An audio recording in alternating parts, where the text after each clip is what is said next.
আপনি এখন দেখুন কার ব্যাগ থেকে টাকা বের হলো। চুপ করুন। কি নাটক শুরু করছেন এখানে? হ্যাঁ, টাকা যেহেতু আপনি চুরি করছেন তাহলে দোষ কেন ওনার ঘাড়ে চাপাচ্ছেন? লজ্জা হওয়া উচিত আপনার।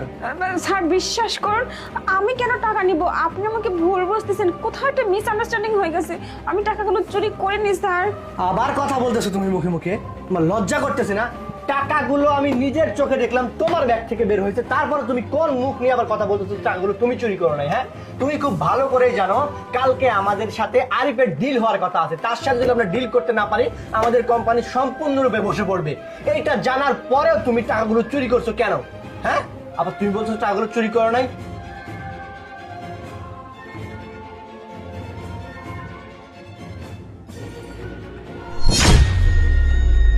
সিসিটিভি ক্যামেরায় স্পষ্ট দেখা যাচ্ছে তুমি টাকাগুলো এখান থেকে নিয়ে ওনার ব্যাগে ঢুকিয়ে